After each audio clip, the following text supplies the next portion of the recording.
voice really, really stinks today, so hopefully it'll get better as I talk. But I want to thank Donnie for that introduction and for being, for being willing to take on this battle, for being such a good father and such a good husband, and taking on this fight for all of us.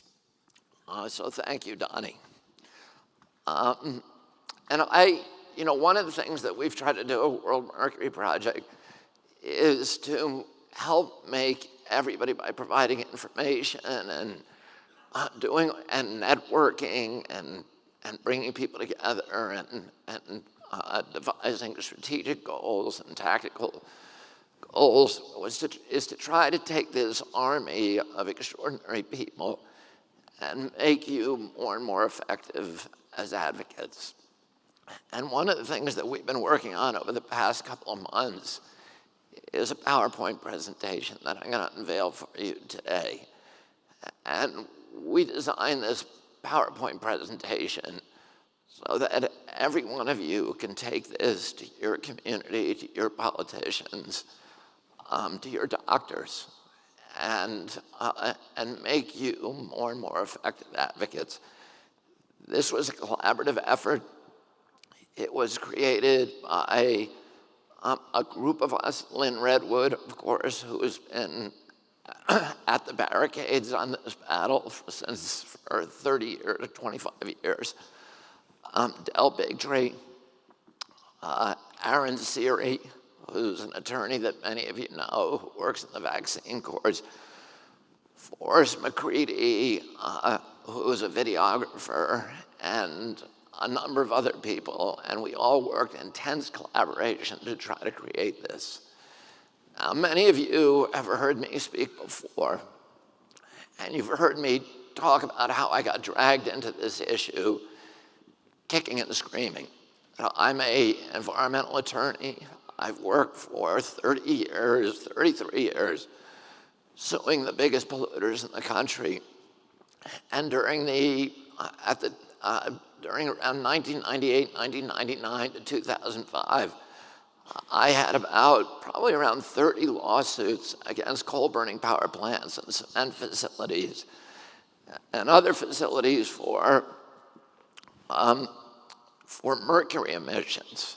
And we knew at that point that mercury was already ubiquitous in our environment. The FDA had already said that every freshwater fish in America now has dangerous levels of mercury in its flesh. Most of that's coming from coal-burning power plants. According to the CDC back then, 1 in every 6 American women had dangerous levels of mercury in her body, high enough to virtually guarantee that her child in vitro would lose at least 1 IQ point.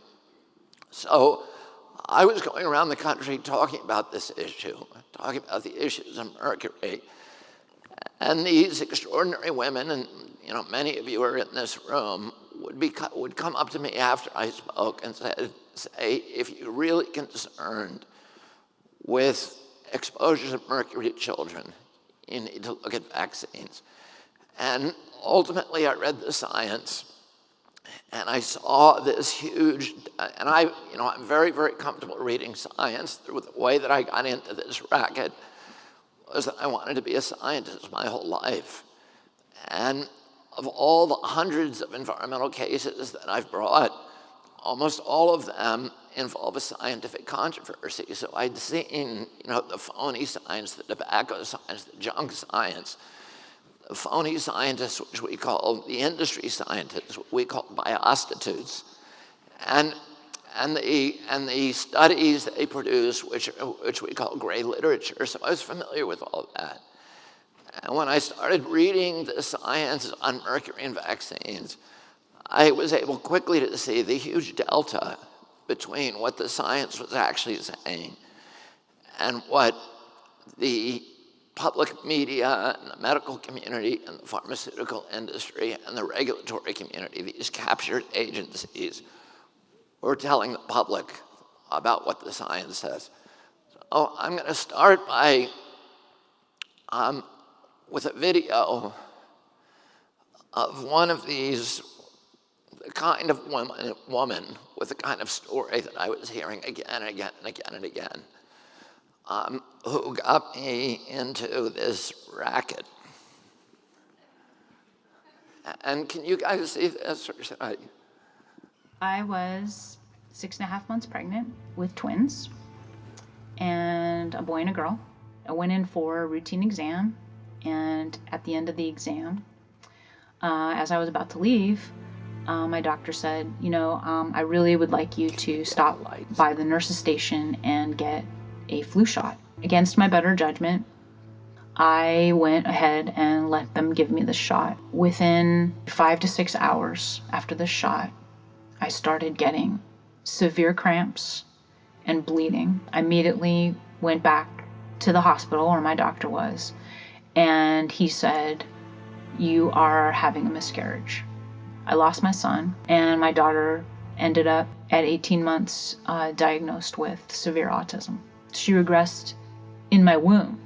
My doctor was so horrified by what happened. He said, "I'm not giving any more flu shots to pregnant women." So, when I started looking at this and started asking questions about how did this happen, why did things change, I knew I have 7 children. I had 11 brothers and sisters. I was raised around a lot of children. I knew that this generation of children was sick. I had a son, 3 of my sons with food allergies. I never knew of anybody with peanut allergies when I was a kid. I didn't know. I was raised on the spear tip of the battle for civil rights for people with intellectual disabilities. My aunt Eunice Shriver founded Special Olympics 8 minutes from my home. Every Saturday and Sunday during the spring and autumn, I would go over to what was then called Camp Shriver. We renamed it, we rebranded it to Special Olympics in 1968.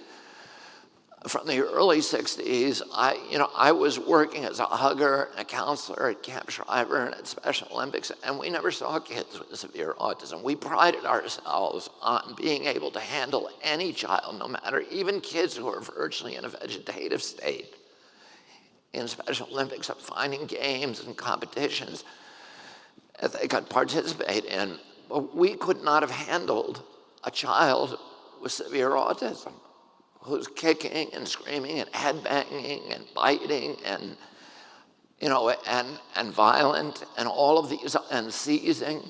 We never saw kids like that. So I knew, and no matter what people tell me, oh, this has always been around, I knew that it isn't. This is new. Something new was happening to our kids. And I started looking at the history and saw that the growth, the explosion of all these new diseases was coterminous. My natural inclination was to look at, okay, pesticides like glyphosate have become ubiquitous. PFOAs, there's many other toxics. Our children are swimming around in a toxic soup. So I don't know that it's vaccines, but I know that the vaccine, or mercury or aluminum, I know that the vaccine schedule was exploding coterminous, coincidental with this enormous explosion in neurodevelopmental disorders and chronic diseases in our children. And I started looking about why was that happening. And I saw the history, which was, of course, mainly the DBT vaccine and these other mercury vaccines, that in the early 80s, the vaccine schedule started to gradually grow. They added a few of these vaccines, and people were getting sick. And they began litigating. They began hiring lawyers. And the regulatory agencies in the pharmaceutical industry panicked, and they said, we are going to get sued more than we're making profits on these products. And if you want us to continue to make these products, you have to give us immunity from liability. And in 1986 and 87, this industry, which gives more money to lobbying than any other industry, was able to win itself the holy grail, which was complete essentially blanket immunity from liability for injuries that its product was causing people. Well, suddenly, when I was a kid, I got 3 vaccines and I was fully compliant. My children got 54 jabs, 69 vaccine doses of vaccines. And that happened, that changed mainly around 1989. The reason it changed was because after this law was passed, the pharmaceutical industry, which had never made money on vaccines, in fact, when I was a kid, the vaccines that I got, some of them weren't even patented. But suddenly they said, wait a minute, now we have this product that the federal government is going to order 74 million children to purchase. The margins are very, very high. The margins are in the HPV vaccine, for example, around 30% for a vaccine that costs $450 a shot. And there's no advertising cost, there's no marketing cost, and there's no liability. So this is a gold mine. And it was a gold rush on FDA and the CDC to try to add new vaccines to the schedule because the companies recognize that if you could get your vaccine added to the mandatory schedule, it was worth, in many cases, about $1 billion a year in profits for your company. So, of course, the markets would dictate that they can come running.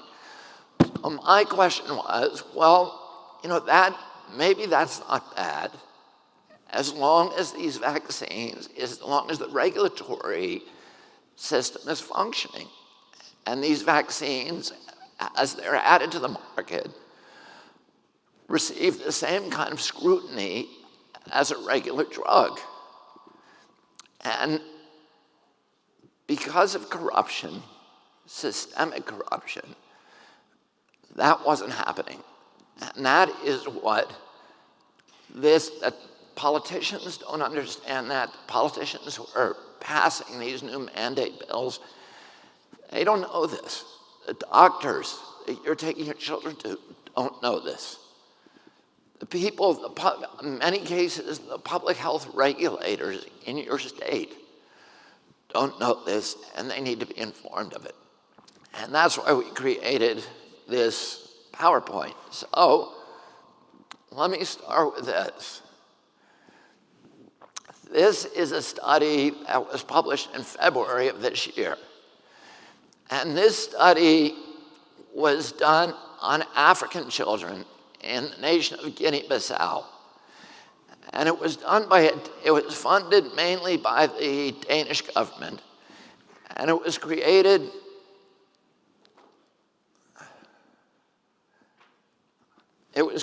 by a team of very, very prominent scientists. I don't know if I can get a little laser out here, but if you see this, Chris, if you have a laser, can you bring it out here?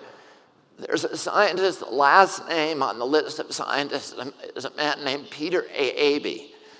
And Peter A. Abey is probably the most famous and well-respected African vaccine scientist in the world. I think he has 160 or maybe 200 peer-reviewed publications on PubMed. You can look it up, that number. And he's very pro-vaccine. He believes that in Africa, certain vaccines have saved millions of lives. So he's always been very pro-vaccine. But he's always wanted to do a vaccinated versus unvaccinated study. And as you know, the CDC and the FDA and the public health agencies like the World Health Organization have discouraged anybody who wants to do a vaccinated versus unvaccinated study. But what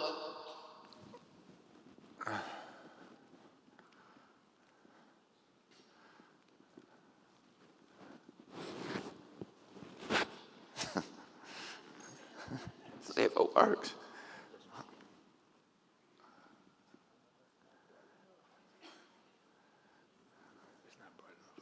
Okay. Okay. in Guinea-Bissau, he was able to find a natural population for vaccinated versus unvaccinated study, and I'm going to explain to you why that happened.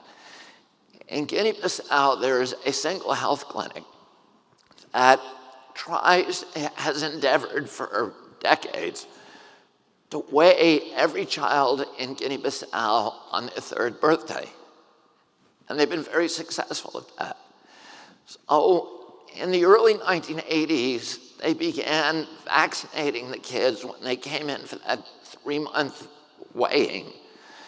They began vaccinating them with the DBT vaccine.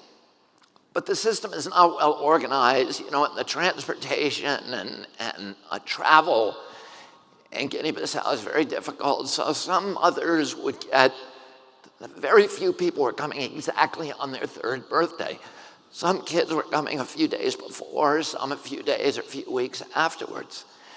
And what they did as a policy at the clinic is they said, unless you have hit your third birthday, we're not going to give you that vaccine. We'll wait till your next visit, which comes when you're 6 months old. So there was this natural kind of situation where half the children in Guinea-Bissau between the ages of 5 months, or 2 months and 5 months of age, that 3-month period, were vaccinated, and virtually half of them were unvaccinated. So Aabe and his team decided to look at the health outcomes in those two groups. And Guinea-Bissau has a very high infant mortality rate. About 50% of the children die between the day they're born and 5 years of age. So in any cohort, birth cohort, you're going to see a lot of mortality.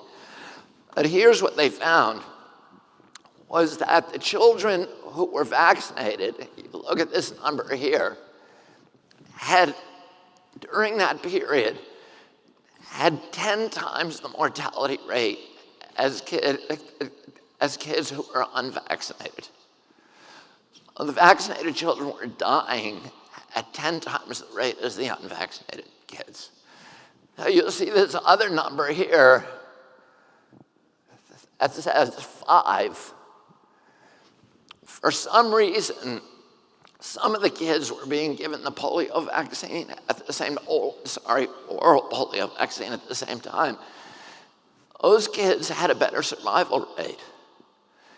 They were only dying at 5 times the rate as the unvaccinated kids. So the kids who just received DBT were dying at 10 times the rate, and the scientists concluded that although that vaccine was protecting those children against diphtheria, tetanus, and pertussis, it was wrecking their immune systems and causing them, because the things they were dying of, nobody was associating with vaccines. It was from fever and dysentery and malaria and cholera or other diseases. But during all those years, this data is 30 years old.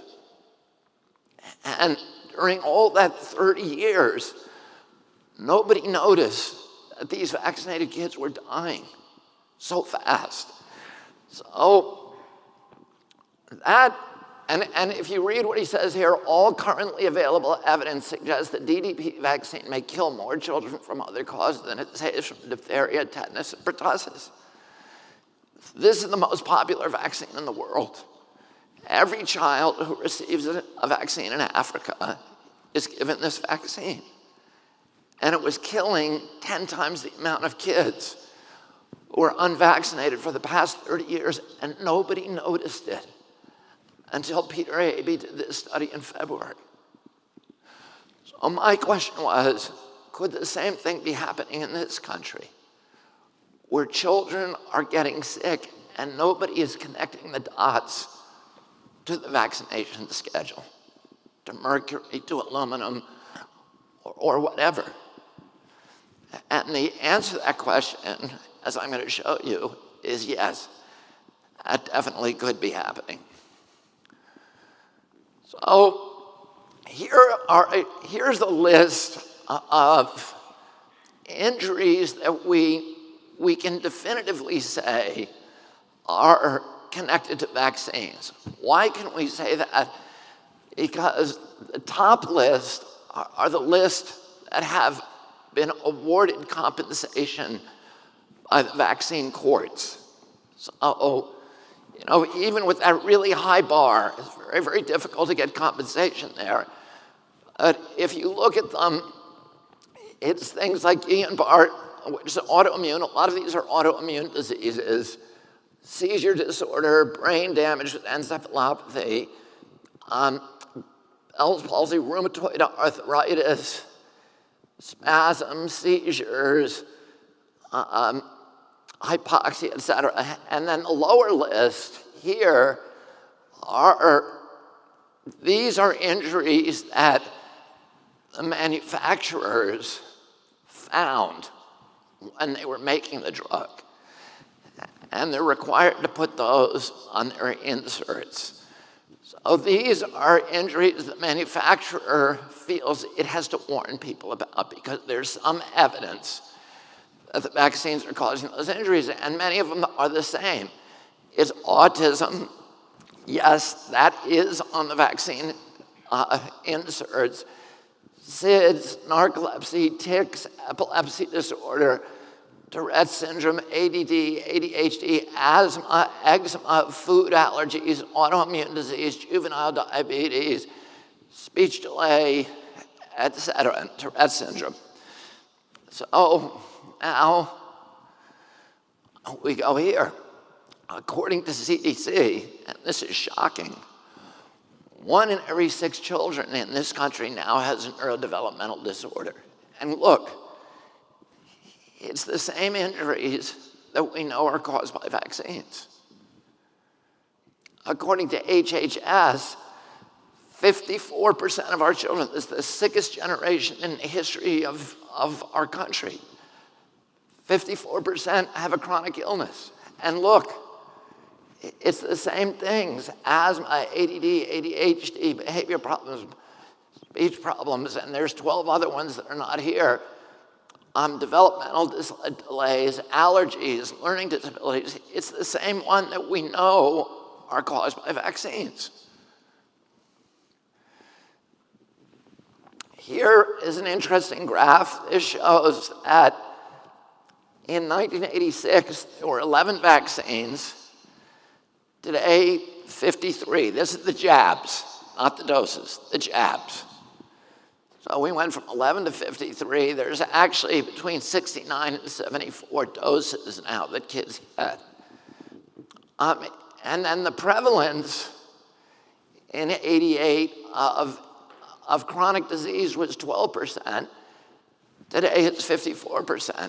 As I say, it tracks almost perfectly the explosion of the vaccine schedule. Okay, who's responsible for vaccine safety? Well, in the rest of the world, as I know as a litigator, the guy who makes the product is responsible for making sure it's safe. If your car, if the engine blows and kills you or catches fire, Toyota pays for it, right? And if a drug like Vioxx causes you a heart attack, the company Merck, the company that made the Vioxx, has to pay for it. So they have an incentive when they make that product to make sure that it's safe as possible. And they still don't do it, by the way. We know that. They pay billions of dollars in judgments and settlements because even when they know they're liable, they're still cheating on it.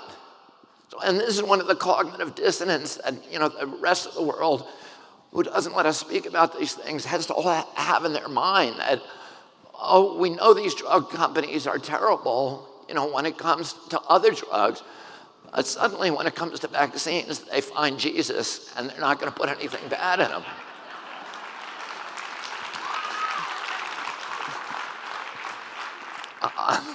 Okay, and this is what the Vaccine Act, litigation costs, or this is why they passed it, because litigation costs associated with claims of damages for several companies and their vaccine program, which means that the vaccine was causing more, they were admitting it was causing more damage than it was imposing more costs on society than it was saving. That's an admission of that. So all of these companies that make these vaccines are immune from liability. Here's what it says: no person may bring a civil action against any vaccine administrator, manufacturer in state or federal court or damages from vaccine injury. Here's what the consequences are. 3. 1, there's no incentive to conduct safety studies. In fact, there's a disincentive because the way the Vaccine Act is structured and written, the only way that you can recover from a vaccine company is if it knew that there was a harm and it failed to disclose that on its insert. So there's actually an incentive, a really strong economic incentive for them not to look for harms, because then they have to disclose them, and if they fail, then they're liable. So they want, it's like monkey see, monkey do, don't tell me about it because then I'm gonna be liable. So they have this very powerful incentive to make sure they don't look at vaccine safety.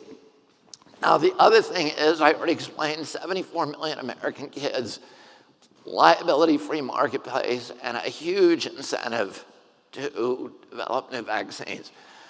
Oh, I don't know if you guys, can you guys see this? I hope so. Hey, can we just turn out the lights here? Can we dim these lights?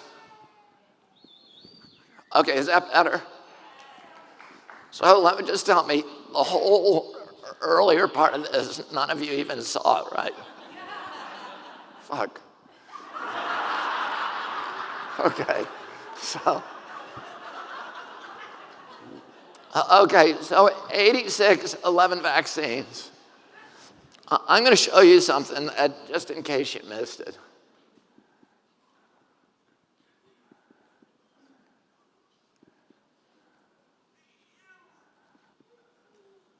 Okay, you saw this before. I showed you this, but maybe you didn't see it. 86, there were 11 vaccines. Today, 53. 88, 12% of kids had chronic disease.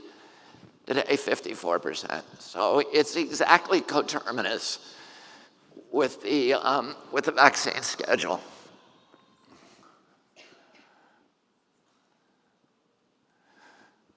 So again, this is 11 and 86, today 53 vaccines, plus 2 prenatal vaccines, and in the near future, there are 271 vaccines now under development, and get this, 2,300 clinical tests in the pipeline. So Congress recognized that the companies are going to have no liability and no responsibility to make vaccines safe. So what did they do? They said, okay, a way that we're going to compensate with that is we're going to put the onus on HHS and these 4 agencies within HHS to do the testing and to make sure they're safe. And the regulation that says that FDA, CDC and HHS have to make sure they're safe. And there's a lot of stuff they have to do to make sure they're safe that I'm not going to go into, but it's in that. Now, you hear this from Dr. Offit and Peter Hotez and all these other charlatans, I would call that class, which is vaccines undergo rigorous and extensive testing to determine their safety and effectiveness. Highly trained scientists and medical personnel at FDA devoted to your children's safety carefully review all of the information and in a marketing application before a vaccine can be approved. So we assume, everybody assumes, your doctor assumes this, that this is actually happening.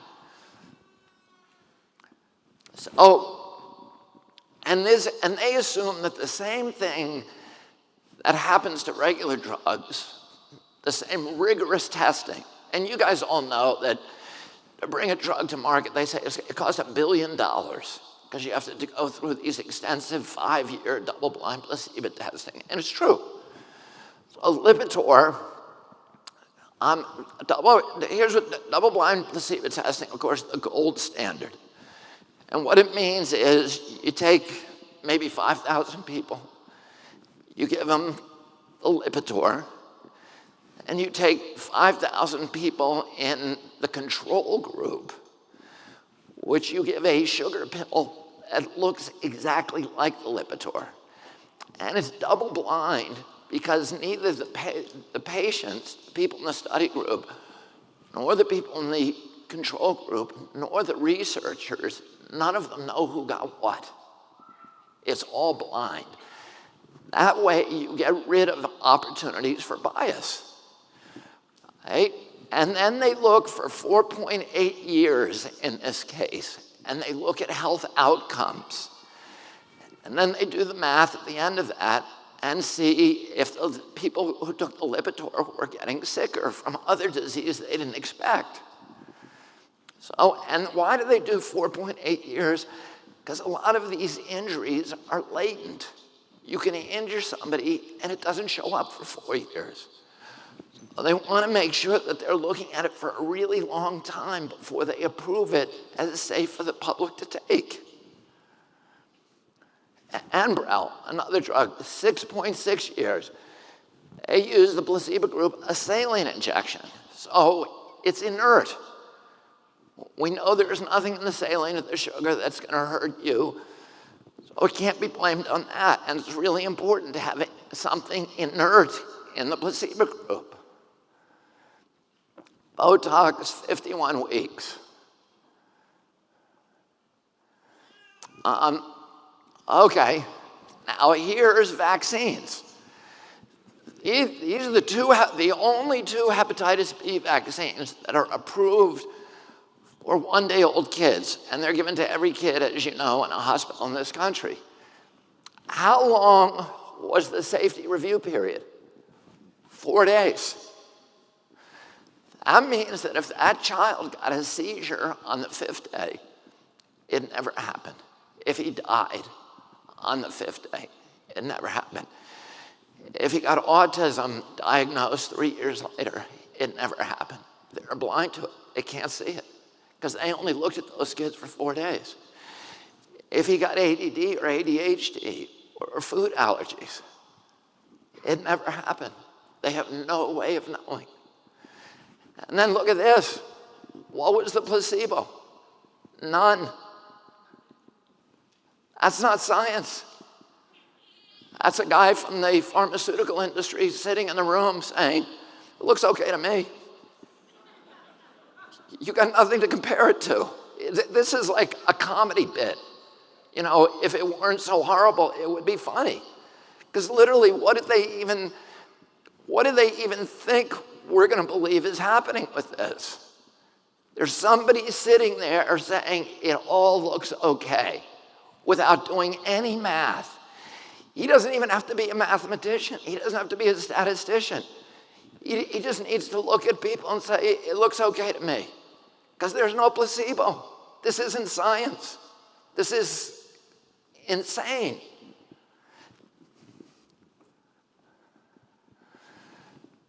Polio, oral polio, 48 hours. That's how long they looked at it before they approved it. And look at what the placebo was. Placebo was the DTP vaccine that they had to withdraw from the market because it was injuring so many people. The DTP vaccine that in Africa is killing all these children. That's what the placebo they used was, instead of a real inert placebo. And there's some writing down here that when you guys get a hold of this PowerPoint, you need to read this, because if you can figure out what they're saying, it looks really, really, really crazy. But anyway, you should read that little caption there and try to figure out what they mean. The Hib vaccine, again, these are all on the mandatory schedule. 3 days, look, and this Hib 4 days, and look what they compared it to. Kids who got 6 other vaccines in one setting. So how do you know whether the Hib, whether the reaction, so if they see a whole bunch of kids getting seizures after the Hib vaccine, they compare it to people who got 6 other vaccines, including Hib. Look at this. And then they say, well, it's not that bad because the other kids got sicker. So, and this is the science that FDA, it's the only science they do prior to approving these drugs.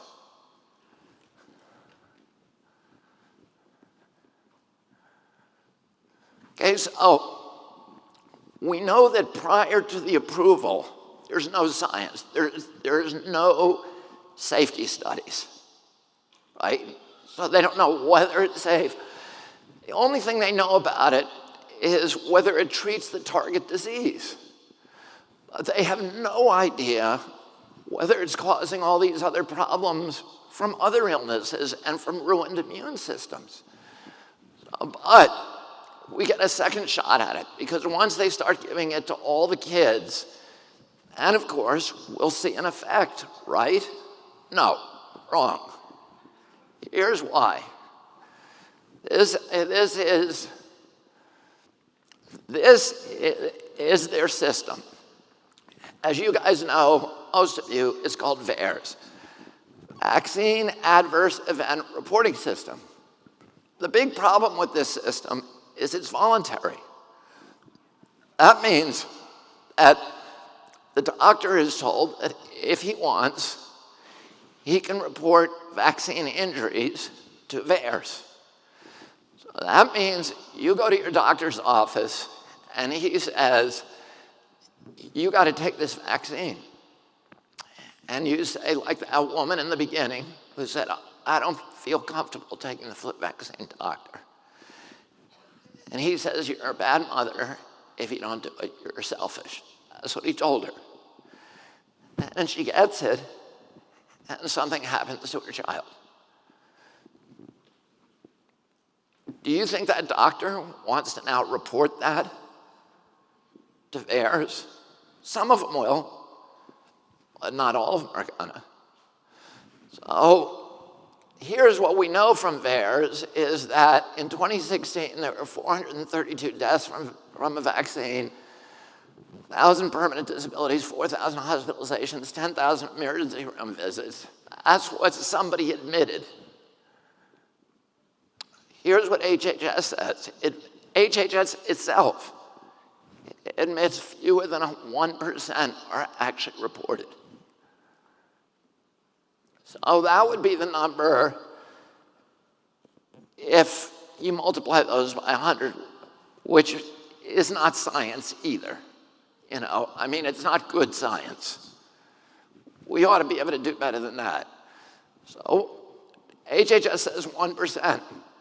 Now, there's a way that you could automate the VAERS and capture maybe 99% of the injuries. How would you do that? Well, you do it because the HMOs have medical records of every child who's ever been vaccinated, and all the different vaccines and the brand of vaccines and the formulation of the vaccines. And they also have the health records for that child. If that child comes back in a week with seizures, and you have thousands of children getting seizures, you can do cluster analysis, and you can figure out which of those are related to the vaccines. And there's, you know, this machine data analysis is very easy to do right now. So you can do that, and guess what? CDC hired a company in 2010 to do exactly that, to make sure to do a pilot study of one HMO, Harvard Pilgrim, to see if this was a system that worked, and therefore we should be using across the board instead of theirs, which everybody agrees does not work. Here's what that company found. They found that there was 715,000 patients for the Harvard Pilgrim HMO. 376,000 were vaccinated, and 35,000 of those had possible reactions. That means 10% of the people who are getting vaccinated are possibly getting sick. That's a number that would be absolutely unacceptable to anybody. Nobody would go along with that. So what did the CDC do with this information? They were excited because they said, look, we're capturing all the injuries, just like you asked us to do. They called up CDC. Unfortunately, there was never an opportunity to perform system-wide performance assessments because the CDC contacts were no longer available, and the CDC consultants responsible for receiving data were no longer responsive to our multiple requests to proceed with testing evaluation. The CDC stopped answering the telephone because they didn't want this to happen. So we know that there's no pre-licensing surveillance, safety testing, and there's no post-licensing surveillance. But the Institute of Medicine, where CDC is charged with hiring the Institute of Medicine to make sure that it's doing a good job surveilling and assuring of safety testing and vaccines. So the Institute of Medicine in 1991 said, okay, we're going to do our job. And this is a panel of independent experts, the best scientists on the subject in the country. They're assembled to look at the science, to do a meta review of all the science on vaccine safety. And here's what they found, that there were 22 conditions reported. In other words, 22 different kinds of injuries, like ADD, ADHD, food allergies, autism, etc. That the literature supported causation in 6 of those. Over 6 of those, yeah, the vaccine is causing them. The literature rejected causation in 4. For 12, there was no literature. Nobody had ever done the science. On over half of the conditions that people believe are being caused by vaccine have never been studied. They scolded CDC. They said, if research capacity and accomplishment in this field are not improved, future reviews will be similarly handicapped. So that was 91. Now they come back in 94. Look where it is now. 54 conditions studied. Literature supports causation in 12, rejects causation in 4, but in 38, it's never even been studied. There is no literature. And again, they scold CDC. And here are the conditions. Demyelinating disease, sterility, arthritis, deafness, SIDS, diabetes, meningitis, etc. Never been studied. Now they come back in 2011. Now there's 155 studied literature supports, or 155 conditions. Literature says, yeah, and 16 of those vaccines are the culprit. 134 never been studied. So if anybody ever tells you vaccines have been studied and safe, say that's not what IOM says. And IOM is the arbiter that was appointed by Congress to make that determination. Your doctor isn't, CDC isn't, FDA isn't, it's IOM. And they're saying vaccine safety has never been studied. Look at this trick. That report by IOM, where they looked at every vaccine and every condition that had been associated with it and checked off the boxes to see if there was literature. One of the things they did was it's a 750-page report. This is page 545. This is the section on the DTP vaccine. So what they say is, if you look at the top of this, it says, we could only find one study done on DTP. And it found that the DTP causes autism. We're going to ignore that study because it was done on the VAERS database, which we consider unreliable. Do you understand how insane that is? That's the only database the government has. And they're saying it's showing that DTP causes autism, but we're just going to say the database is no good. So this is the database that CDC doesn't want to improve. Now look at this. It says at the beginning, because we rejected that one study that shows it does cause autism, the evidence is inadequate there are no other studies. The evidence is inadequate to accept or reject a causal relationship between DTP and autism. So we don't know. There is no literature. Now, look at this. This is CDC's webpage. You see what it says? Vaccines do not cause autism. And it has to give a citation. So what does it do? A 2011 Institute of Medicine report. That's what it's basing that claim on. That's that page. That page is saying we have no freaking clue.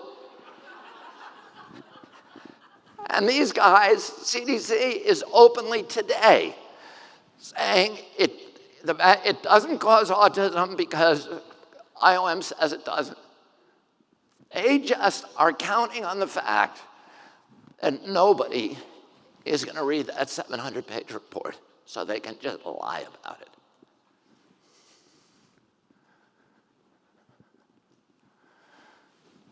Okay, these are the childhood vaccines. Hold on. And you see there's two of them in blue here. The MMR vaccine, in that 700-page report, those are the only vaccines that have been studied. Two. Vaccine ingredients, of all those ingredients, only one has been studied. This is according to IOM. So when anybody says vaccines are safe, they aren't basing that on science. They're basing it on a web page that is lying, because nobody knows. You know, I look like I'm running out of time, so Len or whoever's in charge, this is a video. This is the time when we do have the opportunity to understand whether or not there are susceptible children, perhaps genetically, perhaps they have a metabolic issue, mitochondrial disorder, immunological issue, that makes them more susceptible to vaccines, plural, or to one particular vaccine, or to a component of vaccine, like mercury.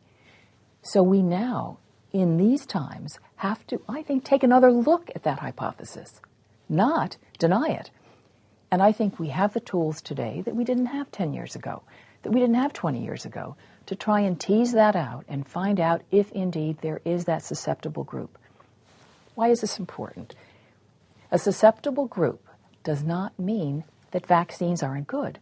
What a susceptible group will tell us is that maybe there is a group of individuals or a group of children that shouldn't have a particular vaccine or shouldn't have vaccine on the same schedule. It is the job of the public health community and of physicians to be out there and to say, yes, we can make it safer because we are able to say this is a subset. We're going to deliver it in a way that we think is safer. Do you feel the government was too quick to dismiss out of hand that there was this possibility of a link between vaccines and autism? I think the government or certain public health officials in the government have been too quick to dismiss the concerns of these families without studying the population that got sick.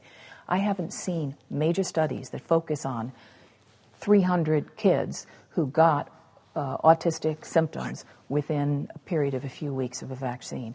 The reason why they didn't want to look for those susceptibility groups was because they're afraid that if they found them, however big or small they were, that would scare the public away. The fact that there is concern that you don't want to know that susceptible group is a real disappointment to me. If you know that susceptible group, you can save those children. It sounds like you don't think the hypothesis of a link between vaccines and autism is completely irrational. So when I first heard about it, I thought, well, that doesn't make sense to me. The more you delve into it, if you look at the basic science, if you look at the research that's been done in animals, if you also look at some of these individual cases, and if you look at the evidence that there is no link, what I come away with is the question has not been answered.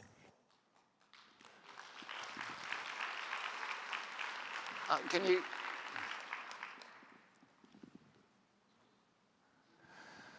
Hey, this is the IOM report on the conclusions. No studies have compared the health outcome between unimmunized populations and fully immunized. In other words, a vaccine versus unvaccinated study has never been done, and IOM saying it has to be done. And studies to examine the long-term effects of a cumulative number of vaccines or aspects of immunization have not been conducted. So this is IOM. Nobody can argue with IOM. CDC and FDA pay IOM to look at their science. And this is what IOM's saying. The science isn't there. Okay. This is the blue line is the increase in chronic disease in our children from 1988 to the present. The red line is the increase in the vaccine schedule. Pretty close correlation. Can you turn out these lights up here, please? Can we? Yeah. The CDC has another way that we could check, to see that we could answer all these questions. And it's called the Vaccine Safety Data Link, and it's the medical records of 10 million people and vaccination records. The CDC won't let anybody in there, and independent scientists look at that. So even though you and I, the American taxpayer, are paying $27 million a year to maintain this record, to gather the records from the HMOs and put them, archive them, nobody's virtually, you can't say there's 100% because the Geiers have gotten in there, but they're put in a room that is literally 110 degrees. In a tiny room, and they're not allowed to bring any documents out, and it's designed to make sure nobody can look at this stuff. And here's IOM saying it would be possible to answer all these questions by getting into the VSD. Okay, this is the African study, the Guinea-Bissau study that I began with. This is a vaccinated versus unvaccinated study. They have been done before, and we know what this one said. Here's another one that was published in April of this year, and this one compared health outcomes of 6 to 12-year-old children who had gotten the flu shot. They were homeschooled children in a certain homeschool district, and half of them were vaccinated, half of them weren't. It's a small study, so it's really a pilot study, but this is what it showed. The vaccinated kids had 30 times the level of allergic reactions, of nasal allergies, essentially, as unvaccinated kids. 3.9 food allergies. 4.2 times the amount of ADHD, 4.2 times the amount of autism, eczema 2.9 times, learning disabilities 5.2 times, and neurodevelopmental disorders 3.7 times. This actually is a very good study because this is a double-blind placebo study. And it was published in 2012, and they looked at kids who got the flu shot and kids who didn't. The flu shot and the placebo group had the same rate of flu. So the flu shot did nothing. The flu shot group had 4.4 times higher rate of non-flu infections. So the kids' immune systems had been wrecked by the flu shot. And they were getting sick of all kinds of other stuff. This is a study that is the mother of all studies. I told you that the VSD is out there. Many of you know this, that in 2001, CDC actually did an in-house study of its VSD. And that study, and then they shut it down and they never published it, but we got a hold of it. And here's what it says, is that in this is for day of birth, kids who got vaccinated on their day of birth versus the kids who didn't. The kids who did ADHD had 8.29 times the amount of ADHD, almost 8 times the amount of autism, ADD 6 times, tics 7 or 6 times, sleep disorders 5 times, speech delay, etc. This is their own study by their own scientists of their own database. And this is kids who got the vaccines at 2 months had 1,100 times the 1,100% greater risk of getting an autism diagnosis than kids who didn't get the vaccine at that point. So they knew at that point what was causing the autism epidemic. Because the relative risk was 11.35. The relative risk, just for reference, between smoking a pack a day of cigarettes for 20 years and lung cancer is 10.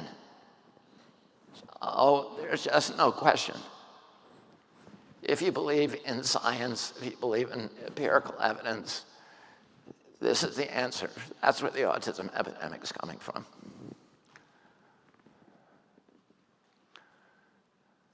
Here's the deal: is the CDC is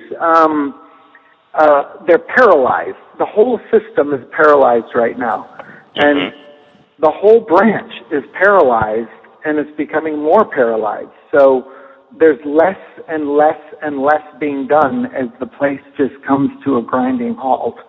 So really, what it needs is, for Congress just to come in and say, give us the data, and we're going to have an independent contractor do it and bring in the autism advocates and have them intimately involved in the studies.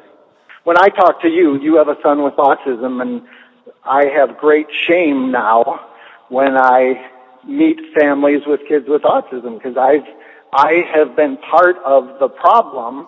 I shoulder that the CDC has put the research 10 years behind, all right? Because the CDC has not been transparent, we've missed 10 years of research because the CDC is so paralyzed right now by anything related to autism. Right. They're not doing what they should be doing. Right. Because they're afraid to look for things that might be associated. I'm completely ashamed of what I did. You know who that was, of course. And this is Congressman Bill Povey. That interview came with Brian Hooker, a telephone interview. And Bill Thompson who was the CDC whistleblower, a senior scientist for 17 years, senior vaccine safety scientist, did a private deposition with Congressman Posey, and this is Posey's description of the deposition, which I think most In August 2014, Dr. William Thompson, a senior scientist at the Centers for Disease Control and Prevention, worked with a whistleblower attorney to provide my office with documents related to a 2004 CDC study that examined the possibility of a relationship between mumps, measles, rubella vaccines, and autism. In a statement released in August 2014, Dr. Thompson stated, "I regret that my co-authors and I omitted statistically significant information in our 2004 article published in the Journal of Pediatrics. The co-authors scheduled a meeting to destroy documents related to the study. The remaining 4 co-authors all met and brought a big garbage can into the meeting room and reviewed and went through all the hard copy documents that we had thought we should discard and put them in a huge garbage can. However, because I assumed it was illegal and would violate both FOIA and DOJ requests, I kept hard copies of all documents in my office, and I retained all associated computer files."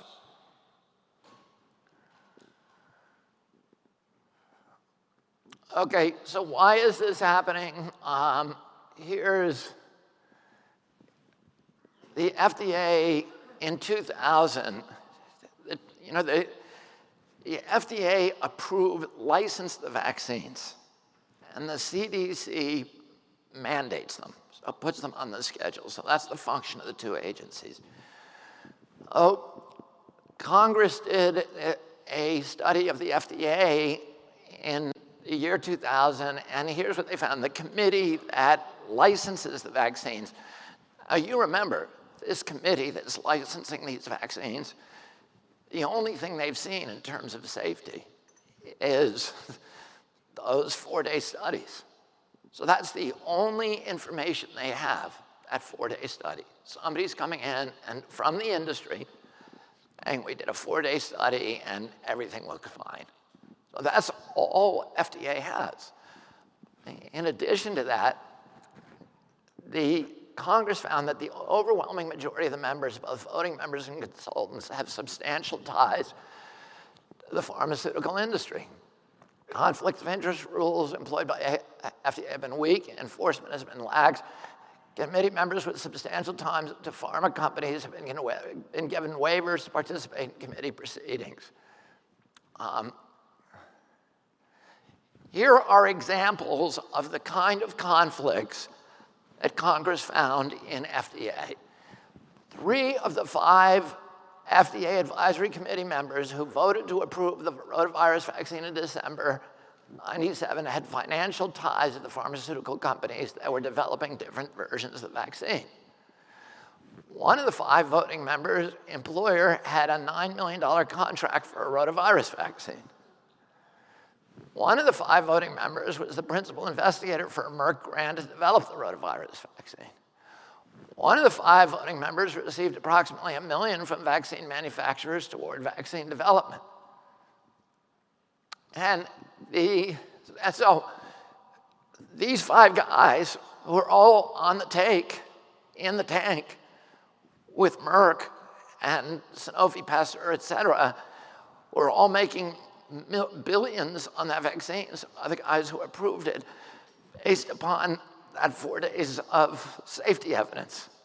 Okay, so, and now we go to CDC. They have a committee at FDA, and they have a committee at the CDC that puts it on the schedule.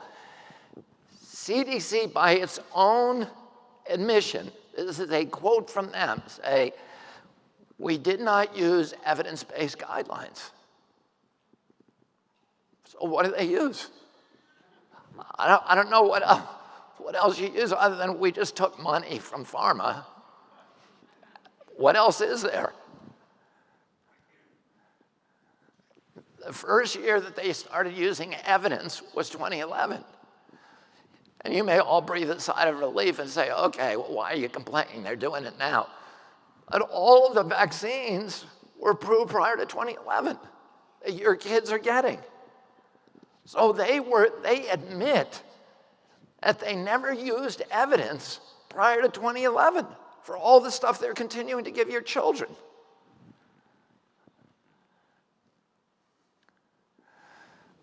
The result of ACIP, that's the Advisory Committee Immunization Practices, that's the committee in CDC, It mandates vaccine to millions of kids. It gives immunity to liability.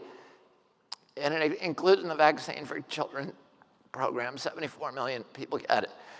Because of those recommendations, those non-evidence-based recommendations, the vaccine industry has grown from 1 billion in 1986 to 44 billion today. That is what you get when you don't need evidence. It's just money. Here was a 2000 investigation by the same committee of Congress of CDC, of ACIP. CDC grants blanket waivers to ACIP members that allow them to deliberate regardless of their conflicts for the entire year. ACIP routinely used working groups where pharma insiders would effectively craft vaccine policy. ACIP reflects a system where government officials make crucial decisions affecting American children. That's in 2000. And this is 2000. Of the 8 ACIP members, most were conflicted.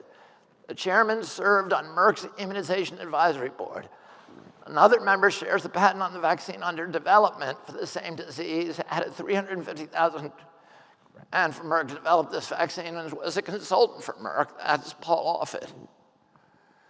Another member was under contract with the Merck Vaccine Division, received funds from various vaccine manufacturers, including Pasteur, et cetera, and a principal investigator for SmithKline. Another member received a salary from Merck, as well as other payments from Merck. Another member was participating in vaccine studies with Merck via SmithKline. So that's 5 of the 8 guys on that committee.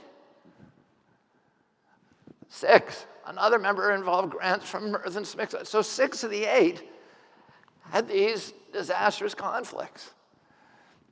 And that was 2001. Well, now the Inspector General comes back in 2009 and says the exact same thing. Nothing changed. A systematic lack of oversight in the ethics program. 97% of committee members have had conflicts or omissions. 58% at least one identified potential, unidentified, so they didn't tell the truth about it. Potential conflict, 32% had one conflict that remained unresolved.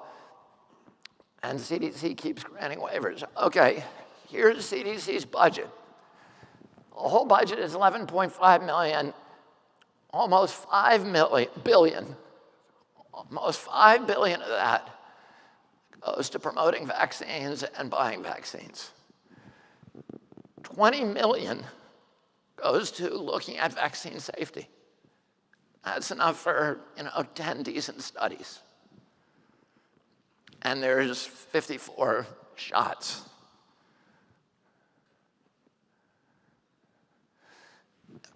We have a whole section on this that I omitted today, but CDC claims that it does not take commercial support. That's a total lie. They take billions of dollars from commercial interests, and those interests are literally allowed to blackball programs within CDC, cut funding to them if they don't come out with the right result. The industry is using CDC to engage in classic stealth marketing in which the industry puts the message in the mouth of a trusted third party. That's CDC. This, by the way, these quotes are from the British Medical Journal, which is extremely pro-vaccine. Quoting a UCLA professor of medicine, most of us were shocked to learn that CDC takes funding from industry. It's outrageous that industry apparently is allowed to punish the CDC if the agency conducts research that has the potential to cut into profits. And you all know the story of Julie Gerberding, who ran the CDC from 2002 to 2009, which was the critical time when many of these vaccines were approved. And then a year later, she takes a job as president of Merck vaccine program.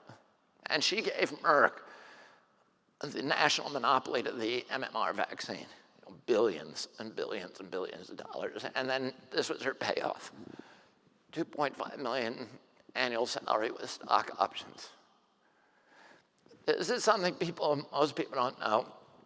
the scientists who are supposed to be protecting your interests when they're looking at vaccine safety, if they're allowed to patent their discoveries that they made at taxpayer expense, and then they can collect $150,000 a year in royalties on that patent forever. So, this is not an independent regulatory agency. It is an arm of the pharmaceutical industry, and they're all making money by doing to our children what we know they're doing to our children.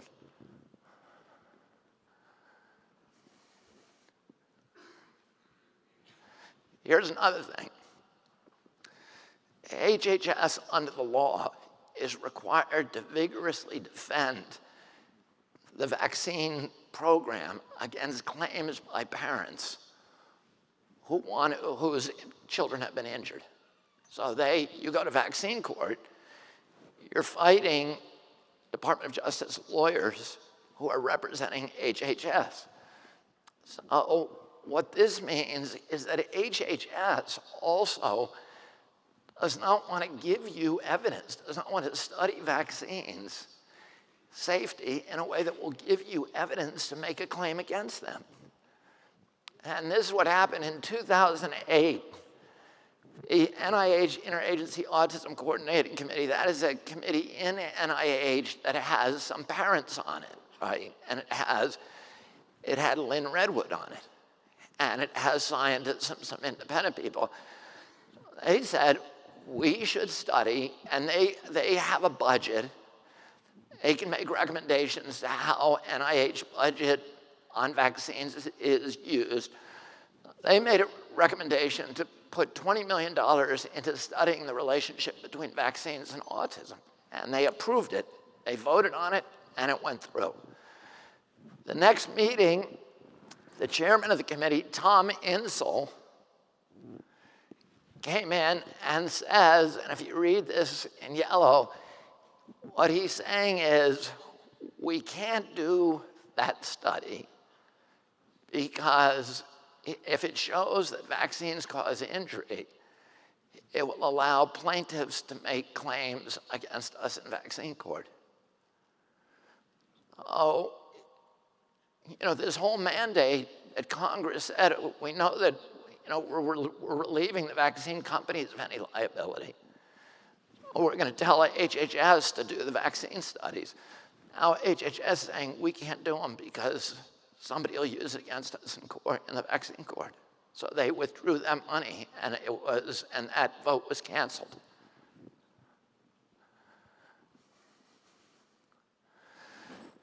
And you know this, that people are injured, have a huge burden. The filings are submitted under seal. They have to fight against HHS. There's no discovery. They have the burden of proving causation. They have to fight the government. And it puts the whole burden on them to do the safety studies, the parents, to do the safety studies that the industry and HHS refuse to do. And nevertheless, despite all these high burdens, that's how much money the vaccine courts have paid out. $3.7 billion. So what's the solution? The solution, there's a lot of solutions. We should fire the entire United States government, for starters.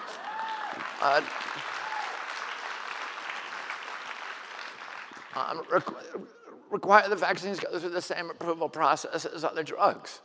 The reason they give vaccines that immunity from those, they call them, they're not drugs, they're biologics. So they don't have to go through that. And we shouldn't be doing that. And not only should new vaccines have to go under the same rigorous policies, but the ones that have already been approved should have to go back and do that double-blind placebo testing. Mandatory reporting, automate the VAERS and the VSD, and open VAERS and VSD. This is what we should be fighting for.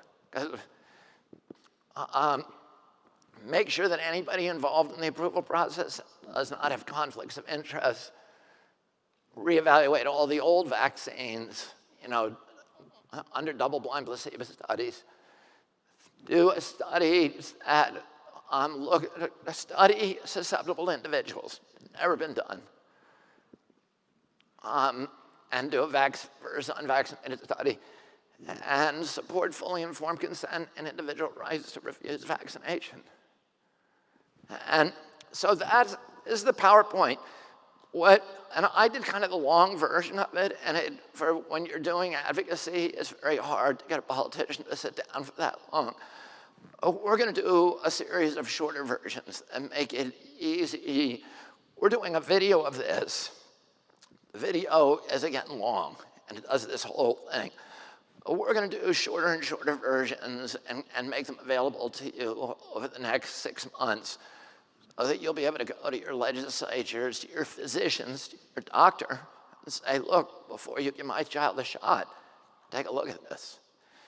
And we're going to compact the information so that it becomes more accessible and more available. But the key is we're going to win this battle, and we're going to win it because we have these extraordinary advocates. And I've been involved in advocacy my entire professional career, and I've never run into a group of people who is as highly motivated as the people here who are pissed off and who are smart and have done their homework and are ready to go to the barricades and get what they want. We are going to win this. And, I don't know when. I can't tell you that. I can tell you that, I will be here, and die with my boots on in this endeavor because there's nothing more important than this. But, our challenge is to take all of this energy and to mobilize all of the talent and to make sure that that all of you are being used and deployed in ways that are maximum effectiveness. Because, if we do that, we can win. There's nobody like this group that I've ever run into. And, I thank you for being such incredible soldiers in this battle, because there is no more important fight in the world. I mean, I've spent my life fighting on global warming and energy issues. Well, the kids and the next generation of kids who are going to solve those problems are all being disabled by these vaccines. And if we don't solve this problem, there's nothing else. Humanity is doomed to perdition. All problems can ultimately be solved. We need children with all their faculties, who have imagination, and we cannot be doing what we're doing now, which is crippling these children at birth. I want to thank you for your fight in this and tell you that I'm here and I continue to be with you all the way. Thank you very much.